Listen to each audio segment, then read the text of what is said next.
Help! I can't walk. Her cry vanished into the storm, swallowed by thunder and rain.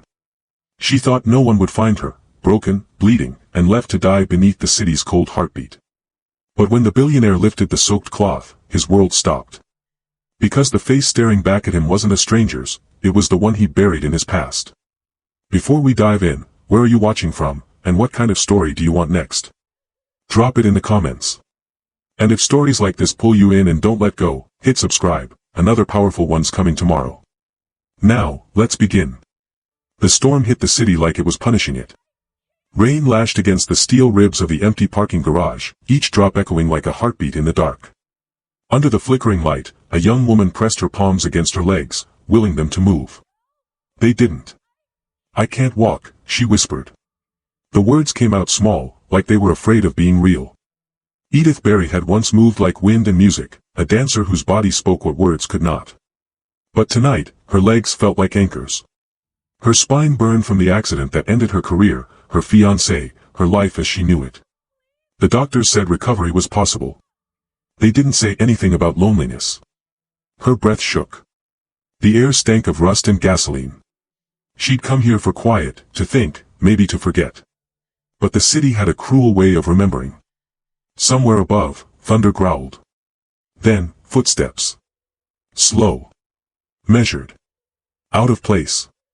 Edith froze, clutching the torn blanket across her lap. Her voice trembled. Who's there? No answer. Just the hum of rainwater dripping from broken pipes. Then, a flashlight beam sliced through the dark, landing squarely on her face. The man who stepped into the light didn't belong here. His coat was too clean, his shoes too polished, his expression too human to be pretending. He hesitated, eyes scanning the twisted wheelchair, the bruises peeking from her sleeves, the way she kept glancing toward the exit as if she could still run. Miss? His voice was low, careful. Are you hurt? She laughed, a sound cracked by exhaustion. Depends on what you call hurt. He knelt beside her, setting the flashlight down. For a moment, neither spoke. The world had gone still, just rain and breath and pain between them. Then he reached for the edge of the blanket. Don't, she whispered, gripping it tighter. But it was too late. The light caught the dark stains beneath the fabric, blood and bruises that hadn't yet healed. His breath caught. For a moment, time fractured. Her eyes fluttered closed. Please, she whispered. Don't call anyone. I just need a minute. The man looked at her for a long time. The storm outside roared, but something in him went silent. That night, a billionaire and a broken dancer met in a place neither was supposed to be, and what he saw under that blanket would change both their lives forever. Before that night, Luther Donahue hadn't felt anything in years, not guilt, not love, not purpose. But the moment he saw Edith Barry lying there, soaked and shaking under the rain's cruel rhythm, his past came rushing back. And with it, the reason he could never walk away again. The story doesn't begin in that parking garage. It begins hours earlier, beneath crystal chandeliers, where laughter sounded more like glass breaking than joy. Luther Donahue stood at the center of the ballroom, surrounded by money. Men in tailored suits raised their glasses to him, women in sequined gowns smiled as if their lives depended on it. Cameras flashed, catching him at the perfect angles, the visionary CEO, the prodigy who turned failure into fortune. Every headline called him the architect of the future. And yet, the more they clapped, the more he felt like an echo inside his own success. A string quartet played something elegant in the background, but Luther barely heard it. His attention drifted to the tall glass windows overlooking the city, the same skyline his company had helped build. It glittered like a promise, like something pure. But to him, it looked like guilt carved in glass and steel. A waitress passed, offering champagne. He took one but didn't drink. The bubbles rose and vanished before reaching the rim, just like every fleeting thing in his life. Across the stage, the host was introducing him again, praising his generosity for funding tonight's children's hospital wing. A man of vision and heart, the host said, and the room erupted in applause. Luther smiled for the cameras, but something inside him recoiled. Because no one in that room knew the truth, the hospital wasn't generosity. It was guilt. His sister Miriam had died in 19 years old, bright, reckless, and adored. She'd been hit by a car while crossing the street on a rainy night, one he should have been there for. He'd promised to pick her up after class, but a business call had run late. The call changed his net worth. The accident changed his soul. He'd never forgiven himself. He never stopped hearing the sound of that phone ringing when it should have been her voice instead. "Mr. Donahue," a reporter called out, snapping him from memory. "Any words for tonight's success?" He blinked, forced a polished grin, and said the only line that ever came out now: "Success is a shared responsibility." Applause again. Cameras again. A lie again. When the lights dimmed and the speeches ended, Luther slipped away quietly through a back exit. No one noticed. No one ever did when it mattered. Outside, rain fell in fine, slanting lines across the pavement. The smell of wet asphalt hit him, earthy and electric. He took off his tie and let it hang loose around his neck. He climbed into his black Maserati, the leather still warm from the afternoon sun, and sat there without starting the engine. The city lights reflected in the windshield like constellations he no longer recognized.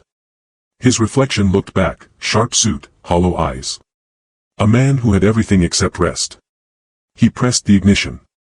The car purred to life, but he didn't have a destination. Maybe that was the point. The tires hummed against the slick road as he drove through the veins of the city. Neon signs blurred into streaks of color. The rain intensified, washing the streets until they shone like mirrors. Every red light became a reason to look at himself, and every reflection was the same question he never stopped asking: why her, and not me? He passed the gleaming towers of Donahue Industries, their glass facades shimmering under lightning. His empire, his kingdom of distractions. Billboards carried his face, his achievements, his legacy, everything but truth. He turned down a quieter road, away from the skyline, away from the noise. His chest tightened with the familiar ache that came before the guilt. Maybe he thought if he kept driving, he could outrun it. Maybe he just wanted silence. The jazz station crackled through the speakers, something slow and mournful, a saxophone dragging like a confession. He let it play as he drove aimlessly through the sleeping city. Then he saw the old parking garage. Level 3. He'd bought it years ago, a leftover property meant for demolition. It hadn't crossed his mind since. But for some reason, he slowed down. The headlights carved through sheets of rain, illuminating the cracked concrete pillars. Why here, of all places? The question slipped out before he realized he'd said it aloud. He parked anyway. The engine cut, and silence surged in like water filling a void. For a moment, he just sat there, watching droplets race down the windshield. He should have driven home. He should have gone back to the comfort of glass walls and silence that smelled like lavender and loneliness. But then he heard it. At first, it was faint, a whisper swallowed by the storm. Then again. Softer this time. A voice. He turned off the radio. There it was. A broken sound, trembling, human. Something primal stirred inside him, instinct, maybe. Or memory. He reached for the flashlight in his glove compartment and stepped out of the car. The rain hit him full force, soaking his hair and jacket in seconds. The cold bit through his bones, but he didn't care. The beam of light cut through the darkness, sweeping over puddles, debris, the ghostly outlines of cars that hadn't moved in years. The concrete echoed every step he took. He followed the sound deeper into the structure, past graffiti, past silence, until he saw movement in the corner. A figure. Small. Still. His breath hitched. "Hello," he called out, his voice bouncing off the walls. "Is someone there?" No response. Just that faint, rasping whisper again. He moved closer, the beam trembling in his hand now. And then, he saw her. A young woman, drenched, slumped against the wall, her head tilted sideways, her skin pale under the harsh fluorescent flicker. Her legs twisted awkwardly beneath her, a torn blanket clutched tightly in her lap. She wasn't crying. Just breathing, shallow, broken, as if each breath cost something. Luther froze. His mind went blank, except for one image, Miriam. The way she'd looked that night in the hospital. Pale. Still. Waiting for him. His throat tightened. "Miss? Can you hear me?" The flashlight wavered as he crouched down. Her eyes fluttered open, dazed, unfocused, but aware enough to meet his. Hazel, with something hauntingly familiar in them. "Please," she whispered, barely audible. "Don't call anyone. I just need a minute." Luther's chest constricted. He didn't know her, but something about her plea, the way it carried exhaustion deeper than pain, cracked through every wall he'd built. Rainwater dripped from his hair as he knelt beside her, setting the flashlight on the ground. Its beam landed on her lap, on the blanket. A dark stain spread across it, fresh, glistening. Blood. For a moment, he couldn't move. Couldn't speak. He reached out slowly. "Let me help you." She shook her head, tears mixing with the rain. "Don't. Please don't look." But he already had. And what he saw beneath that blanket, the bruises, the bent chair, the sheer fragility of her body, made something in him break open. He felt the past collide with the present, grief folding into guilt until he couldn't tell them apart. For years, Luther Donahue had saved buildings, companies, strangers on spreadsheets. But this woman? This broken, breathing question lying on the cold floor, she was something he didn't know how to save. And yet, as thunder rolled across the city and the rain roared like applause, he knew one thing: he wasn't leaving her here. Not tonight. Not ever again. He didn't know it yet, but that decision, that single step into the dark, would unravel everything he thought he was. Because sometimes, fate doesn't wait for permission. It finds you in the rain. If you were Luther that night, would you have stopped? Or would you have driven past, thinking it was none of your business? Comment below what you would have done. The sound of thunder cracked across the sky like the city itself had flinched. Luther stayed on his knees, his breath unsteady, rainwater sliding down his face as he tried to focus on the woman before him. The beam of his flashlight trembled on the ground, cutting through the darkness in jittery arcs. Her skin glistened with rain and sweat, her lips were pale, cracked, her breathing shallow. "Can you hear me?" he asked, his voice low but urgent. She blinked once, twice, like surfacing from somewhere deep, then whispered, "Don't call anyone." Luther exhaled shakily, torn between instinct and reason. Every fiber of him screamed to help, to fix, to do something, but her words stopped him cold. He'd spent his entire life taking control of chaos, mergers, markets, machines. But this wasn't a problem to solve. This was a person. "I just need a minute," she murmured again. Her voice cracked on the word minute, like she was bargaining with time itself. The air inside the garage felt thicker now, heavy with the smell of oil and rain. Each drop hitting the concrete echoed louder, like the world was listening. He set the flashlight down beside her, the light catching her face. She was young, maybe mid-20s, but her eyes carried the exhaustion of someone who had lived too many endings. He noticed the bruises along her collarbone, faint and yellowed, the remnants of something violent. "I'm not calling anyone," he said finally, trying to sound steady. "But I'm not leaving you either." She gave a tired laugh that wasn't really a laugh at all. "You say that like it's supposed to mean something." "It does," he replied softly. Her gaze drifted toward his hand, the gold watch glinting beneath the rain. "You don't belong here." He almost smiled, but not the kind that reached his eyes. "Neither do you." For a few seconds, silence pressed between them. Then, almost involuntarily, he shrugged off his coat and draped it over her shoulders. The moment the fabric touched her, she flinched. Then she froze. The warmth, the unfamiliar softness, it broke through her defenses like sunlight bleeding through storm clouds. "Why?" she started, her voice trembling. "Why are you helping me?" He hesitated, the rain filling the silence he couldn't yet explain. "Because once, I didn't. And I've regretted it ever since." The words slipped out before he could stop them. Maybe she didn't understand what he meant, but saying it aloud made something shift inside him, an old wound opening just enough to breathe. Her eyes searched his face, lingering on the kind of sadness that doesn't belong to strangers. Then, recognition flickered. "You're Luther Donahue," she whispered. He froze, just for a heartbeat. Fame had never mattered to him, but the name always carried weight, like a shadow that entered every room before he did. "That's what they call me," he said quietly. Her brows furrowed, suspicion mixing with disbelief. "The billionaire. The tech guy. Among other things." "Then what are you doing here?" He almost laughed, but it came out hollow. "Trying to remember who I am, I suppose." For the first time, she looked at him, really looked. Not as the man on magazine covers or headlines, but as someone who'd somehow lost his way to this place. Something softened in her eyes. Lightning flared outside, flooding the space in harsh white light. For a split second, he saw the full picture, her torn jeans, the twisted wheelchair nearby, one while still spinning slowly as if trying to keep time. He noticed her hands trembling, her jaw tightening every time she shifted her legs. "What happened to you?" he asked gently. Her lips pressed into a line. "An accident. A long time ago." "Your legs?" She nodded faintly. "I used to dance," she said, the words breaking apart like glass. "Now I can't even stand." Luther's throat tightened. He thought of Miriam again, her laughter, her reckless pirouettes in their kitchen when they were kids. The way she used to say, "If you can move, you can live." He swallowed hard. "I'm sorry," he whispered. "Don't be," she replied. "Everyone says that, and then they leave." "I'm not leaving." She almost smiled, but it didn't last. "You say that now." A gust of wind swept through the garage, making the fluorescent lights flicker. The sound of the rain grew louder, beating against the roof like applause or warning.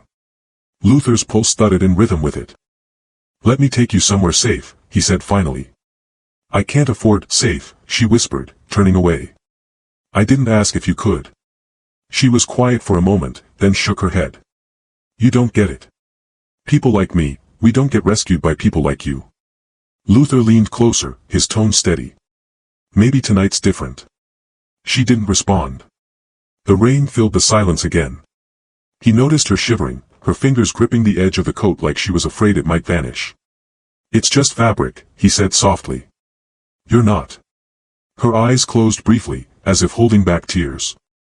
Then, in the dim light, something caught his attention, a faint glint of plastic near her wrist. He adjusted the flashlight and froze. A hospital band. The white tag clung to her skin, the ink smudged but legible. Edith Berry. Discharge date, yesterday. His heart stopped for a second. "You just got out?" he asked quietly.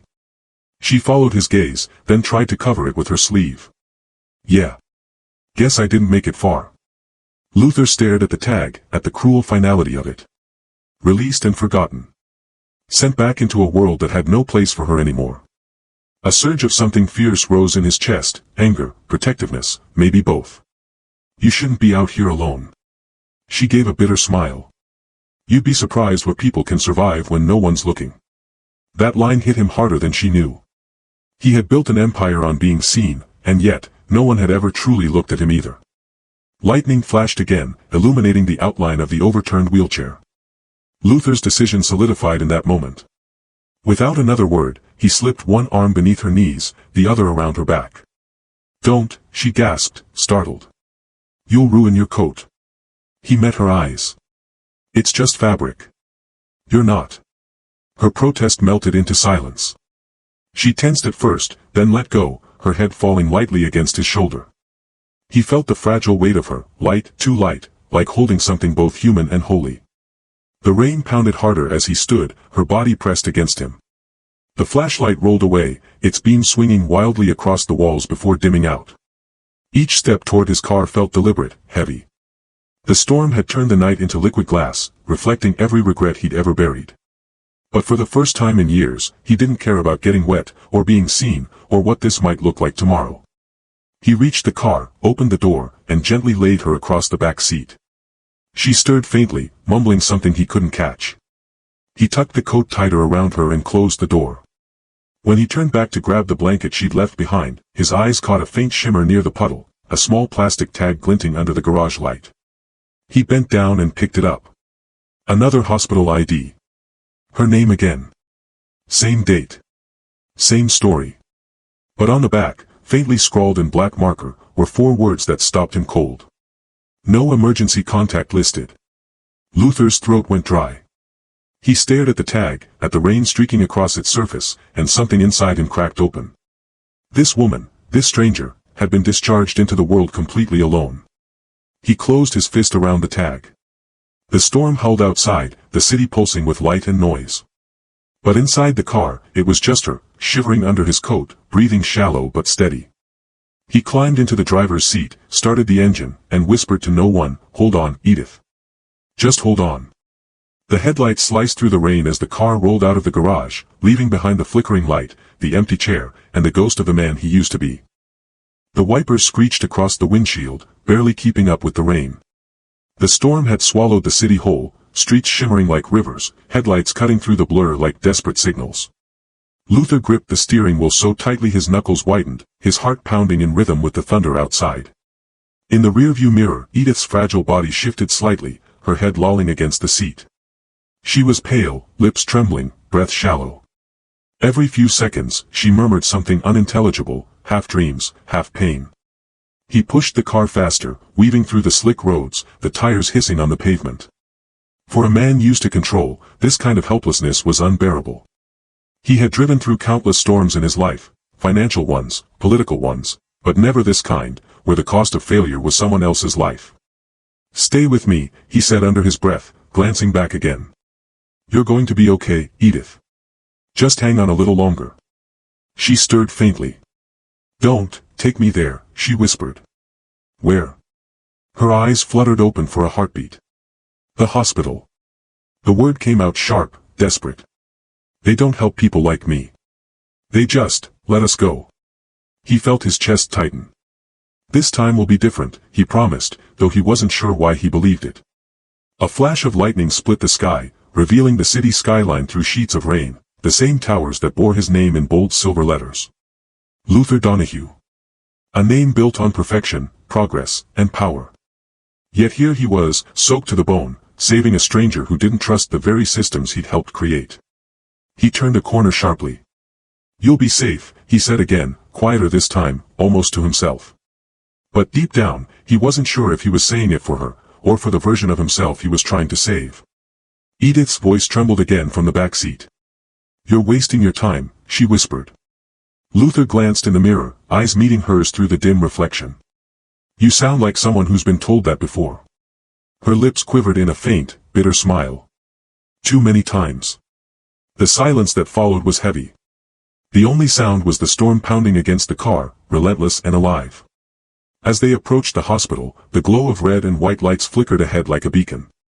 Luther pulled up to the emergency entrance and jumped out before the car even came to a full stop. Rain drenched him instantly, but he didn't care. He opened the back door, scooped Edith into his arms again, and rushed toward the sliding glass doors. The nurses at the reception desk turned immediately, eyes widening at the sight of him, at the limp woman in his arms, at the blood-soaked blanket clinging to her skin. "She's hurt," Luther said, his voice trembling. "I found her in the rain, she can't feel her legs. Please." They moved fast. A stretcher appeared, hands reaching, voices calling out medical terms Luther didn't recognize.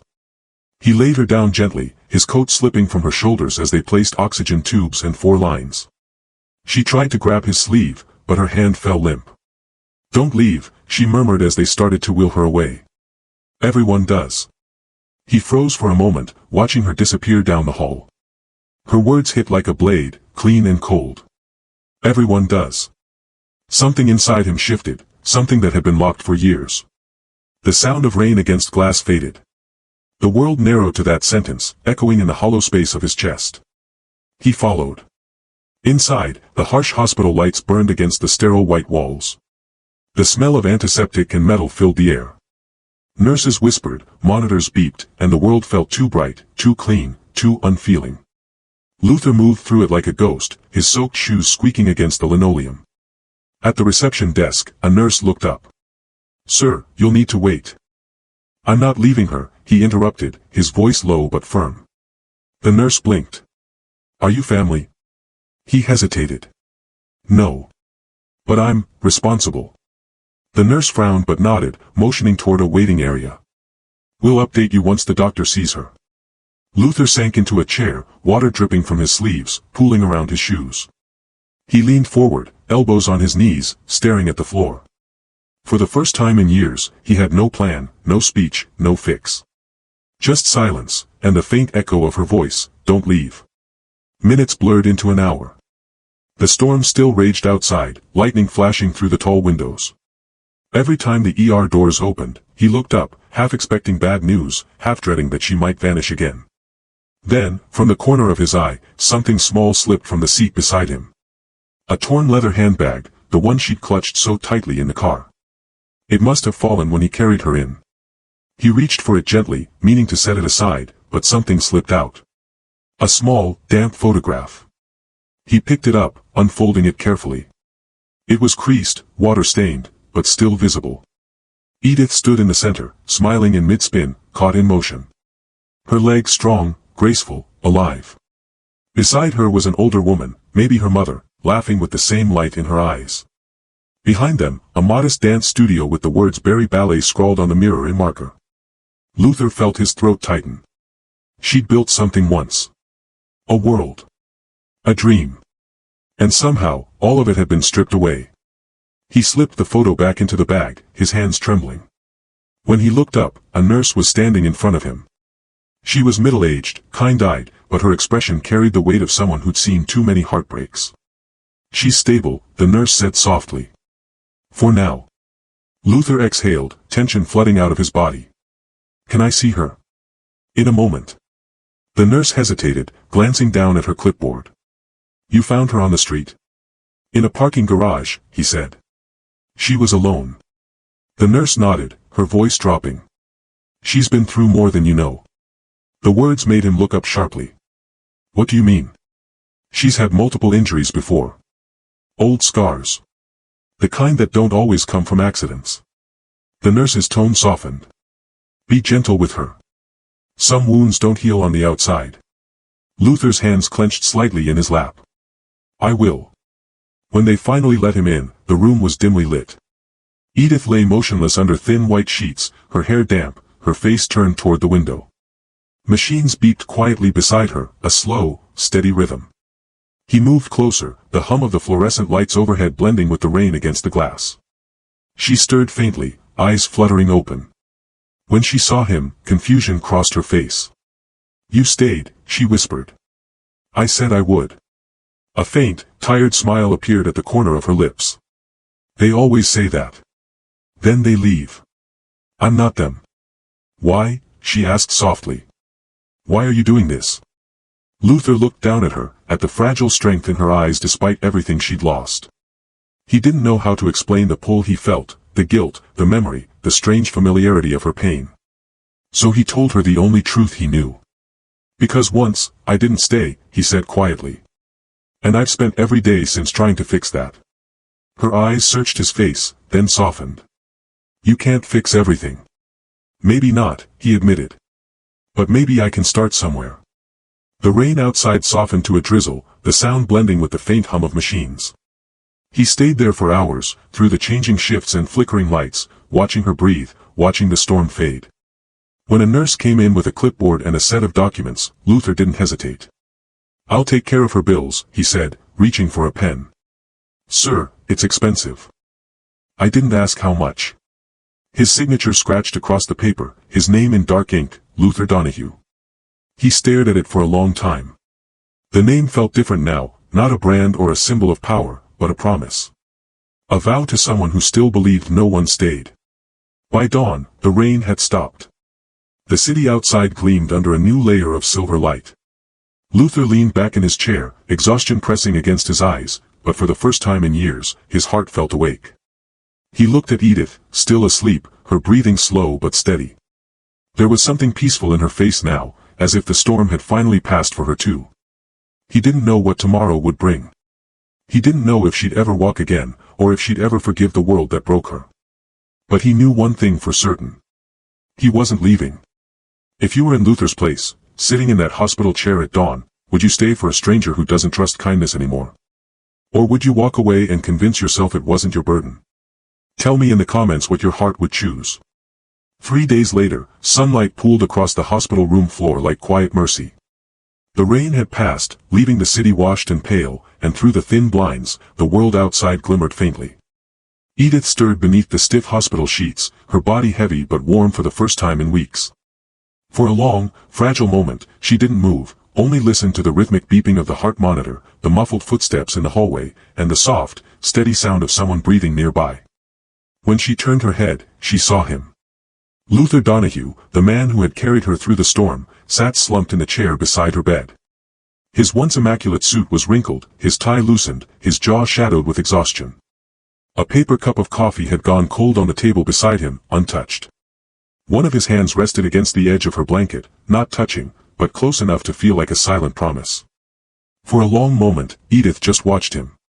There was something surreal about seeing him here, This man whose face had appeared on magazine covers, whose name stood tall on skyscrapers, now sleeping in a cheap hospital chair beside someone like her. Gratitude swelled in her chest, but so did something darker, shame. She looked down at her legs beneath the sheets, at the faint shapes she could barely feel. The world she'd known, the dance studios, the applause, the mirror-lined rooms filled with light and rhythm, felt like a memory from another lifetime. Now there was only stillness. And him. Her voice was barely a whisper. "Why are you still here?" Luther stirred, his eyelids fluttering open. It took him a second to orient himself, to remember where he was. When his gaze found hers, something softened in his tired face. "You're awake," he said quietly, leaning forward. "You didn't answer," she murmured, her tone calm but sharp. "Why are you here? Don't you have a company to run or something?" He hesitated. "Probably." "Then why?" "Because you asked me not to leave," he said simply. The words hung in the air, raw and disarming. She blinked, looking away, not sure how to respond. "People say things in pain," she whispered. "They don't mean them." "I did," he said. "And you did, too." The air between them grew still. Sunlight filtered through the blinds, painting lines of gold across the sheets. The heart monitor's steady rhythm filled the silence, a fragile heartbeat between two strangers trying to understand why fate had forced them to meet. "I didn't ask for help," she said finally, her voice cracking. "I don't need your pity." His gaze didn't waver. "Good. Because that's not what I'm offering." That answer startled her. She studied him closely, his calmness, his sincerity, the way his eyes held something heavy and unspoken. He wasn't here for gratitude. He wasn't performing charity. There was something else in him, a shadow of guilt, a need to make something right. "Then what is this?" she asked, softer now. Luther leaned back, rubbing his temples as if searching for words he'd buried long ago. "You remind me of someone," he said finally. Edith frowned. "Who?" He didn't answer immediately. His eyes drifted to the window, where the sky shimmered faintly. "My sister," he said. "Miriam." The name came out like a confession. Edith said nothing. "She was everything," Luther continued quietly. "Smart. Kind. Stubborn as hell. She used to dance, too. Not professionally, but she loved it.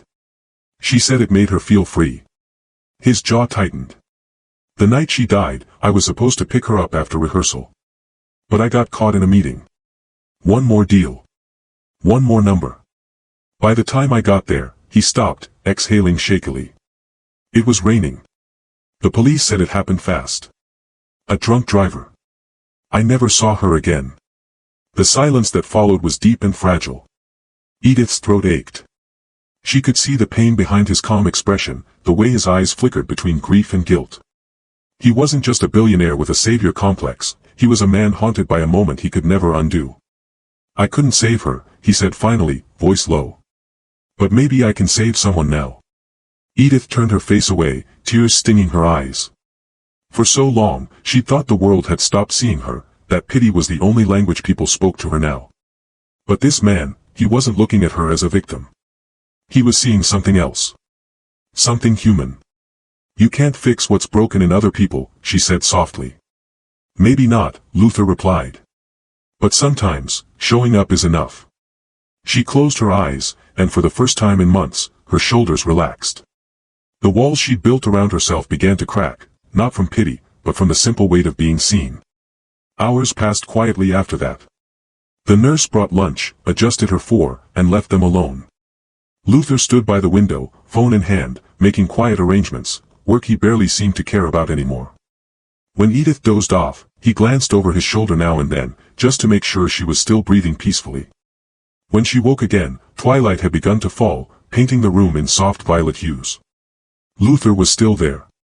"You don't have to stay," she murmured. "I know." She studied him. "Then why are you?" He smiled faintly. "Because I want to." Something inside her shifted again. It was small, barely a flicker, but it was the first time in a long time that trust didn't feel like danger. She hesitated, then asked, "What would your sister think of you now?" He looked at her, a faint, sad smile tugging at his lips. "She'd probably tell me I'm doing it all wrong." That made Edith laugh softly, a sound that startled even her. She sounds like someone I would have liked. You would have, he said. For a moment, their eyes met in quiet understanding. Two souls, one broken by loss, one by survival, sharing the stillness between them like a truce. Luther walked to the bedside, setting a cup of warm tea on the tray beside her. You should drink, he said. Since when do billionaires play nurse? She teased gently. Since one realized money can't fix everything. Her smile faded into something more thoughtful. You know, I used to think I could fix everything too, she said. Every student who doubted themselves, every step that didn't land right. I thought I could save everyone with enough effort. And what happened? Her eyes darkened. Life. It took the rhythm out of me. He looked at her, voice soft. Maybe it didn't take it. Maybe it's just waiting for you to listen again. That silence after his words wasn't empty, it was full of something unspoken, something neither dared to name. A nurse entered, adjusting Edith's chart and whispering something about discharge papers and rehabilitation options. Luther nodded, but Edith's expression turned wary. I can't afford any of that, she said quietly. Luther didn't miss a beat. I'll take care of it. Her tone sharpened. No. I don't need your charity. This isn't charity, he said calmly. It's a promise. A promise to who? Me? Or her? She asked, eyes narrowing slightly. Luther's gaze softened. Both. Edith looked away, tears welling again, but this time, they weren't just from pain. Then maybe, she whispered, maybe I can help you too. He froze, not expecting those words. How? He asked quietly. By reminding you that you don't have to carry ghosts forever, she said. Some of us are still here. For the first time in years, Luther didn't have an answer. He just looked at her, really looked, and something inside him finally unclenched. The tension that had bound him to guilt and regret began to dissolve in the soft rhythm of her voice. Outside, the evening light spilled through the blinds, turning everything golden. The world felt slower, quieter, as if holding its breath for what would come next. He sat back in the chair beside her, their silence a fragile bridge between two different kinds of loss. For the first time, the distance between them didn't feel impossible, it felt necessary. And in that stillness, something began to heal. If you were Edith, lying in that bed, watching someone stay when everyone else had left, would you let them in, or would fear make you push them away? Tell me in the comments, which one do you think heals faster, trust or time? Morning came with the quiet hum of possibility. The sterile white of the hospital was no longer a cage, it had become a threshold. The scent of antiseptic still hung in the air, but sunlight had found its way through the blinds, streaking the floor in gold. Down the hallway, a rhythmic thud echoed, crutches tapping against tile, wheelchairs rolling over seams, the faint murmur of effort and pain mingling with hope. The rehabilitation ward was a symphony of struggle and rebirth. Edith Barry sat at the far end of the room, her hands trembling as they gripped the cold metal bars in front of her. Her body ached in ways words couldn't reach. Sweat rolled down her temple, her jaw clenched tight as she tried to pull herself upright. Every muscle screamed rebellion. Her reflection in the mirror, a woman with fire still flickering in her eyes but a body that refused to obey, stared back at her with both defiance and despair. Luther stood in the doorway, unseen but fully present. He had been there every day since she woke, quiet, steady, a shadow of reassurance. His usual composure was gone. No polished suit, no corporate armor, just a man in a gray sweater, sleeves rolled up, watching a fight he couldn't fight for her. Easy, Miss Barry, the therapist said gently, adjusting her brace. Let's not push too fast today. Edith let out a breath that trembled halfway between frustration and surrender. Too fast. It's been 3 months since I even stood on my own. I'm not pushing, I'm failing. Failure isn't what I see, the therapist replied calmly. You're moving. That's something. Moving isn't walking, she muttered, gripping the bars tighter. And walking isn't dancing. The therapist's eyes softened with a kind of professional pity. You may never walk unaided, she said gently, but that doesn't mean you won't live a full life. The words hit Edith like a blade. She froze, her breath catching in her throat. May never walk, the phrase echoed, reverberating through every cell that used to know freedom, every bone that remembered rhythm. From the doorway, Luther's voice broke through the silence, quiet but certain. Then she'll fly differently. Both women turned. Luther stepped forward, his gaze steady, voice low but full of something unshakable. You don't tell a bird it's done flying because it broke a wing, he said softly. You wait for it to learn the sky again. The therapist nodded respectfully and stepped aside. Mr. Donahue, she needs focus. Emotional pressure doesn't always help recovery. Luther met her gaze with quiet conviction. Neither does giving up. Edith wanted to be angry. She wanted to tell him to stop looking at her like she was still whole. But there was something in his tone, a fierce belief she no longer had in herself, that disarmed her. When the therapist left to get new straps, the room fell into a heavy silence. The sound of rain against the windows filled the gap between them. Why do you keep coming here? Edith asked, her voice low, not meeting his eyes. Because you told me not to leave. That was in the hospital. I was delirious. Still counts, he said, smiling faintly. She sighed, shaking her head. You really don't know when to quit, do you? No, he said simply. Not anymore. Her grip on the bar slipped, and she stumbled slightly, pain flashing across her face. Luther took a step forward instinctively, but she shot him a glare that stopped him in place. Don't you dare, she said through gritted teeth. If you catch me, I'll never learn. He froze, hands half raised. Then fall, he said quietly. But do it on your terms. Something in his voice, steady, warm, maddeningly certain, made her chest tighten. She turned back toward the mirror, sweat glistening on her brow. Slowly, painfully, she shifted her weight from her chair to the bars again. Her arms shook, her body trembled, but she rose, an inch, then two. Her breath came fast. Her reflection looked back at her, messy hair, trembling hands, determination blazing through exhaustion. Come on, she whispered to herself. Just one step. She lifted her right foot. It hovered, quivered, and finally came down on the mat with a dull, heavy sound. It wasn't graceful. It wasn't beautiful. But it was hers. Then she took another, and collapsed. The fall was quick and sharp, the metal bar clanging as her body hit the mat. Luther moved before he could think, dropping to his knees beside her. Edith. But she was laughing. Through tears, through pain, she was laughing, a sound raw and triumphant. I fell, she gasped, smiling through wet cheeks. But I fell forward. Luther couldn't help but smile. He brushed a loose strand of hair from her forehead, his touch gentle. Every dancer falls, he said softly. The brave ones rise again. She looked up at him then, really looked, and something shifted. The air changed. The silence between them was no longer empty but charged with the fragile electricity of understanding. He helped her sit up, and for a moment, they just breathed in sync, the sound of rain outside, the echo of effort, the heartbeat of hope. Do you ever get tired of saving people? She asked quietly. He shook his head. You're not someone I'm saving, he said. You're someone reminding me what saving looks like. Her eyes softened. You know, if I could dance again, I'd choreograph this moment. He smiled faintly. Then show me how. She laughed. You don't have the rhythm. He leaned closer, lowering his voice.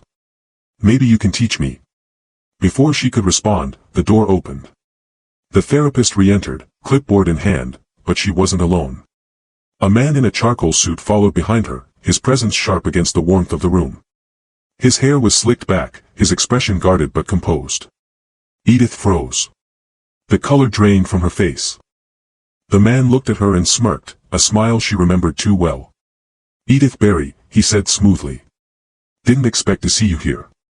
Small world. Luther's brow furrowed. You two know each other. Edith's breath caught in her throat. Unfortunately, she whispered. The man extended a hand toward Luther. Ethan Cole. I'm with the PR firm handling the Donahue Foundation's new project. We're meeting later this week, I believe. Luther shook his hand, polite but cautious. That's right. What brings you here today? Oh, just checking in on some of our charity cases, Ethan said casually, glancing at Edith. Didn't realize one of them would be an old acquaintance. Luther's gaze sharpened. Charity case. Ethan shrugged. Just an expression. But Edith's jaw clenched. Her hands tightened around the bar. You're still the same, aren't you? She said quietly. All polish. No soul. Ethan gave a small, mocking smile.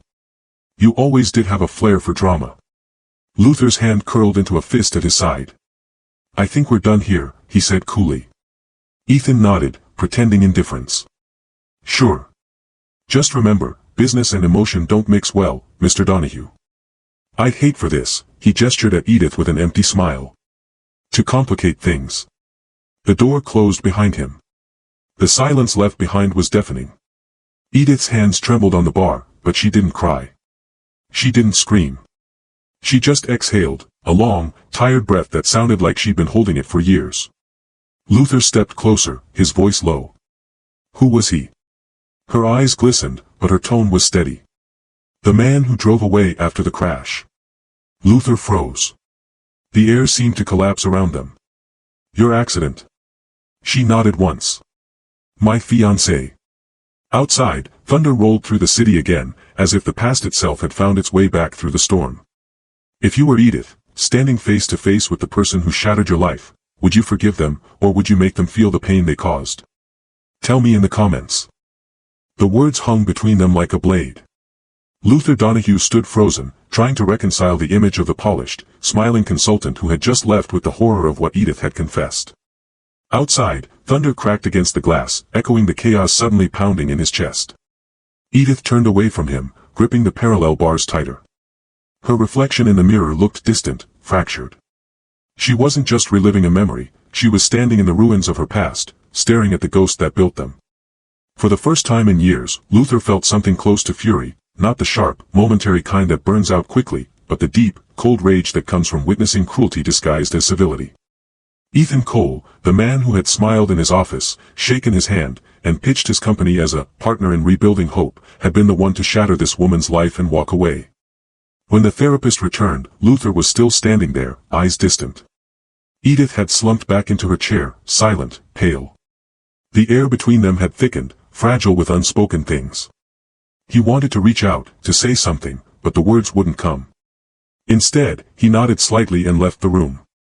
But in his chest, something unrelenting had awakened, a need for truth, for justice, for her. By morning, the city gleamed under a washed sky, pretending innocence after the storm. The Donahue Foundation boardroom sat on the 71st floor of a tower Luther himself had built, a glass and steel monument to vision and control. Now, it felt hollow. He stood before the vast windows, looking out over the skyline as his assistant arranged the contracts on the polished mahogany table. The meeting with Cole's strategic PR was scheduled for 9. When Ethan walked in, everything about him was rehearsed, the confident smile, the tailored suit, the practiced tone of respect. Mr. Donahue, he greeted smoothly. Pleasure to see you again. I hope you had time to review our proposal. Luther turned slowly, his expression unreadable. I did. It was impressive. Ethan smirked slightly, taking the compliment as fuel. I like to think our firm has a knack for understanding people. Perception, narrative, trust. That's our specialty. We make the public believe in transformation. Luther's eyes narrowed almost imperceptibly. Transformation, he repeated, the word sharp. Interesting choice. The presentation began, charts, projections, and marketing strategies projected onto the wall. Luther barely heard any of it. His mind replayed the look on Edith's face in the therapy room, the way her voice cracked when she said he drove away. He saw her trembling hands, her defiance, the quiet dignity she fought to keep. Of course, Ethan continued, unaware, the campaign's goal is redemption. Turning tragedy into brand alignment. People love a good recovery story, don't they? That was it. Luther's jaw tightened. He stepped forward, interrupting him mid-sentence. Tell me, Mr. Cole, he said evenly, how do you define redemption? Ethan blinked, thrown off for the first time. Redemption? Well, I'd say it's about rewriting perception, restoring what's been broken in the public eye. And what about what's broken in private? Luther's tone didn't rise, but the edge in it made the room colder. What does redemption look like when you've destroyed a life and left someone to bleed alone? Ethan's smile faltered. I'm not sure I follow. Oh, I think you do, Luther said quietly. He picked up the proposal folder and tossed it onto the table. You were engaged once, weren't you? To Edith Berry. For a second, all color drained from Ethan's face. Then he chuckled softly, masking discomfort with arrogance. Ah. So you've met her. Luther didn't respond, just watched him, still, unblinking. Ethan leaned back, confidence returning like a shield. Look, I don't know what she told you, but that was years ago. I cared for her once, truly. But after the accident, she changed. Everything changed. She was broken. I moved on. The words sliced through the room. Luther felt something tighten in his chest, a mix of disgust and disbelief. Broken, he repeated. Is that what you tell yourself? Ethan shrugged. What would you have done? Spent your life playing nurse. Watching her fall apart every day. Some people can't be fixed, Mr. Donahue. Some people drag you down with them. Luther's expression didn't change, but his voice turned ice calm, every word deliberate. No, Mr. Cole. Some people reveal who you are. Ethan chuckled awkwardly, sensing the shift. Listen, this is getting personal. Let's focus on business. Luther took a step closer, his presence suddenly overwhelming. Business is personal when it involves the kind of people I work with. When it involves her. Ethan blinked. Her. Luther's eyes didn't waver. You left her to die. You left her in the street like she was disposable. And now you stand here selling redemption. He leaned in just enough for Ethan to feel the weight of every word. That's not business. That's rot wearing a suit. The silence that followed was absolute. The assistant in the corner had stopped moving. Even the hum of the city seemed to fade. Then Luther straightened his tie, his tone crisp again. Meeting's over. Excuse me. I don't do business with cowards, Luther said, voice steady as he gathered the papers and dropped them into the bin. And I don't buy redemption from the man who took it from someone else. Ethan's jaw tightened. You'll regret this, he snapped. You're throwing away a multi-million-dollar campaign because of a crippled woman's sob story. The next sound in the room was the quiet slam of Luther's palm against the table. The control in that motion was more terrifying than anger. Watch your words, he said, voice low, deadly calm. She's worth more than every contract you'll ever touch. Ethan hesitated, realizing too late that he'd gone too far. You can't be serious. You'll lose everything this partnership offers. Luther turned toward the door, his reflection visible in the glass wall, a man reclaiming his humanity. I've already lost enough to silence, he said quietly. Not this time. Later that afternoon, Edith sat in her wheelchair by the hospital window, watching the rain return. The city below was alive again, taxis honking, people rushing, life moving forward as if pain had no place among it. She heard the door open behind her. Busy day, she asked without turning. You could say that, Luther replied. He crossed the room and stood beside her, his reflection joining hers in the window's glass. You saw him, she said softly. It wasn't a question. I did. And? He hesitated. He doesn't deserve an ending in your story. She looked up at him then, eyes shimmering but steady.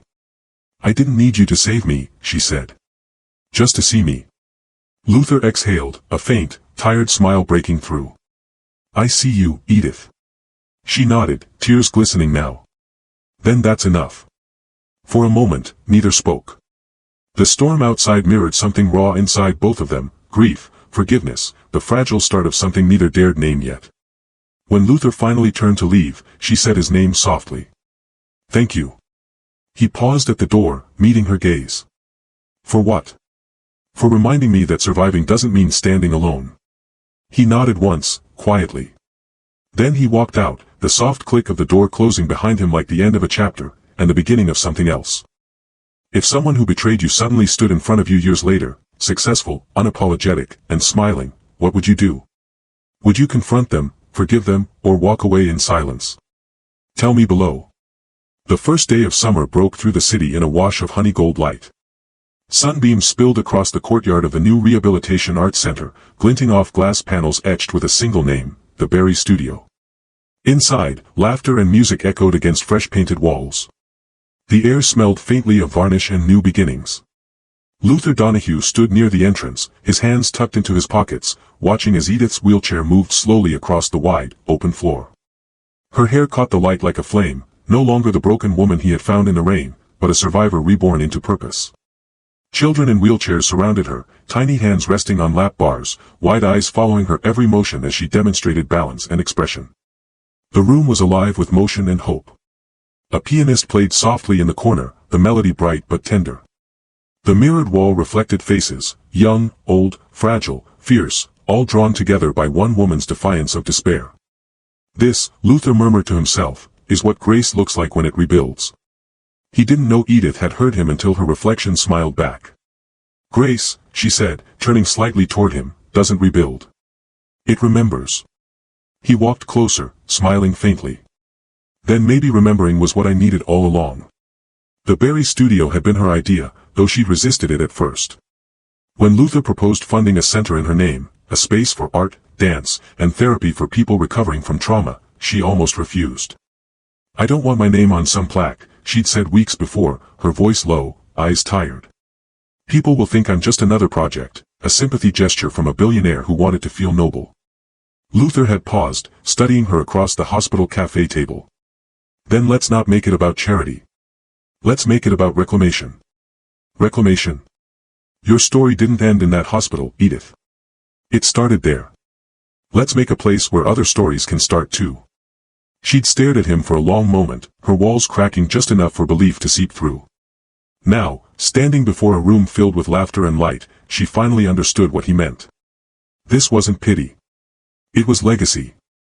Everyone ready, she called out to the children, clapping her hands once. Her voice carried a new kind of strength, commanding yet soft.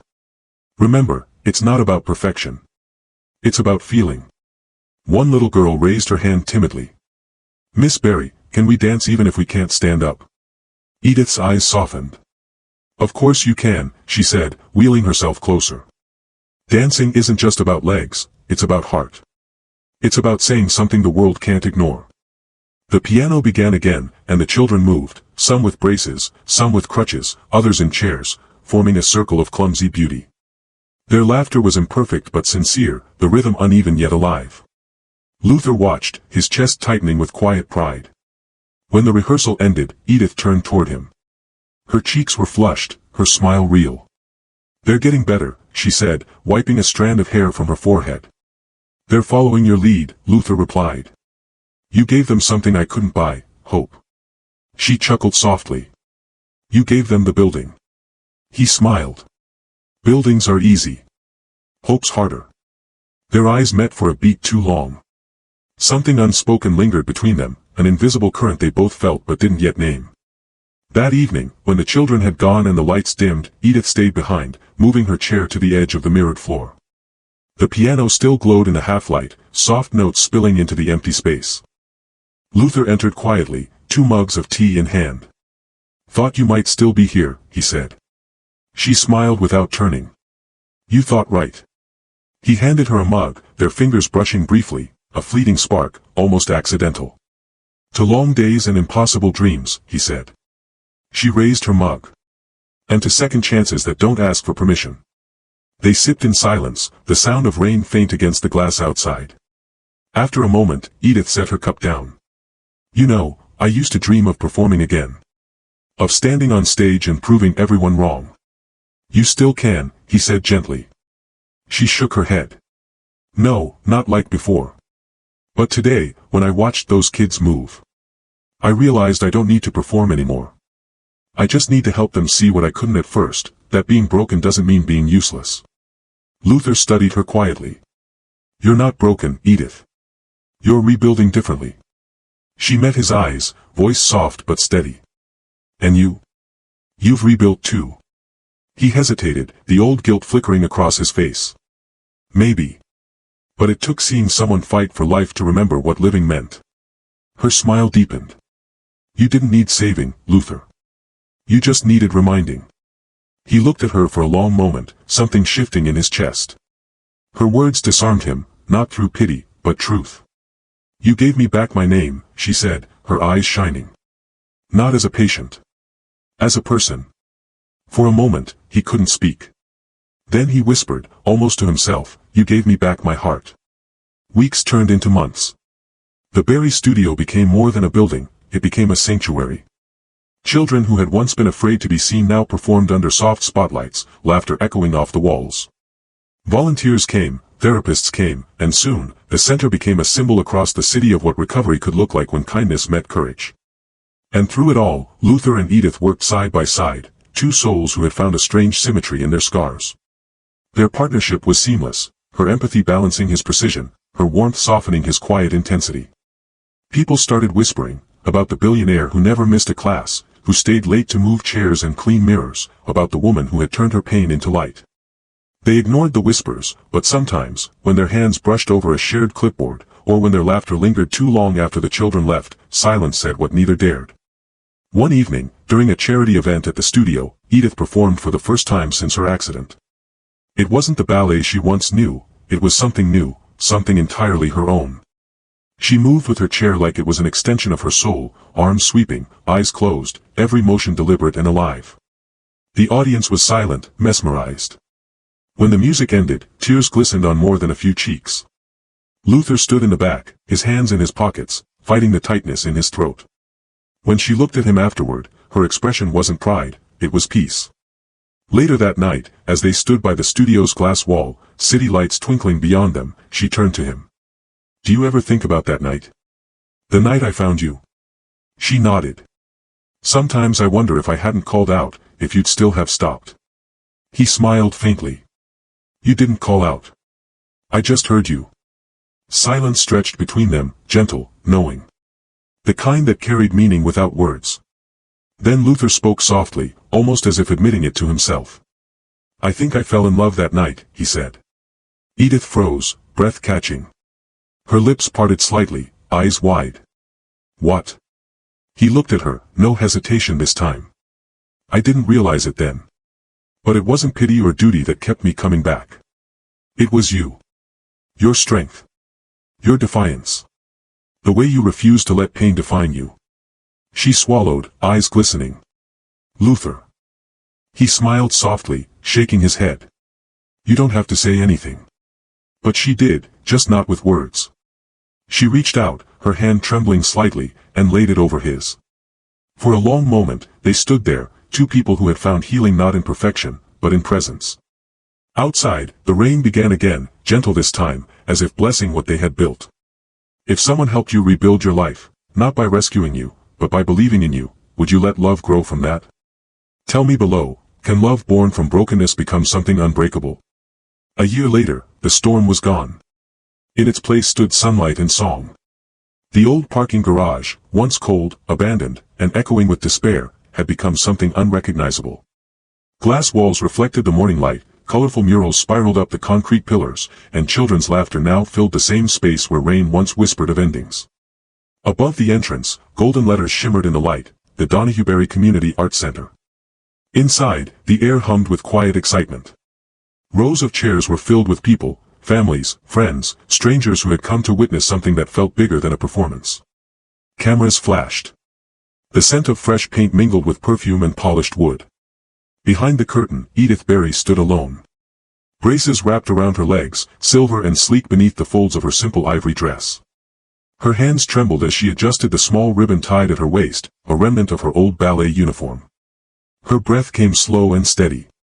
She looked down at her reflection in the polished floor, two legs that didn't move like they once did, but stood now, holding her weight, however carefully. "This is it," she whispered. The same place where she had nearly died would now witness her rebirth. The stage lights dimmed. The crowd hushed. A single spotlight bloomed. And when the first note of the piano filled the air, she stepped forward. From the front row, Luther Donahue couldn't look away. His chest rose and fell like someone remembering how to breathe. He had sat in 100 audiences, charity galas, award nights, political fundraisers, but never had his heart felt so exposed. When Edith moved, slow, deliberate, trembling but determined, the entire room seemed to move with her. Her arms flowed like water, her body remembering rhythm not through muscle memory, but through emotion. Every gesture was defiance and forgiveness intertwined. She wasn't dancing to impress. She was dancing to speak, to remind the world that brokenness was not the opposite of beauty. And for a fleeting moment, time held its breath. Luther felt a tear slide down his cheek before he realized he was crying. He thought of that night, the rain, her whisper, the way his heart had stopped when he lifted the blood-stained cloth. He thought of how her life had collided with his and how, somehow, both had survived the impact. Then she lifted her arms one final time, the light hitting her like sunrise. The crowd rose as one, applause thundering like rain reborn as music. Her final bow came slow but steady. She stood tall, legs trembling but unyielding, head high, alive. After the performance, the crowd spilled into the foyer, laughter and congratulations echoing through the halls. Edith stood near the window, breathless and glowing, when she felt a familiar warmth behind her. Luther's reflection appeared beside hers in the glass, his eyes soft, his smile quiet. "You taught me to see again," he said simply. She turned toward him, emotion welling up. "No," she whispered. "You just never stopped looking." For a long moment, neither spoke. The noise around them faded until there was only the rhythm of their shared silence, the faint hum of music still lingering from the stage. Then Luther reached into his coat pocket and pulled out a small frame, wrapped carefully in cloth. "I've been holding on to something," he said. "Thought it belonged here, where it all began." He knelt, not in grandeur, but reverence. When he unwrapped the frame, Edith's breath caught. Inside, preserved behind glass, was the same blood-stained cloth he had found that night, the one that had covered her legs in the cold. But now, it was clean. Pressed. Embroidered in delicate gold thread with her name. "Edith Barry, from despair, we made grace." Her hands trembled as she touched the glass, tears spilling freely. "You kept it," she whispered. He nodded.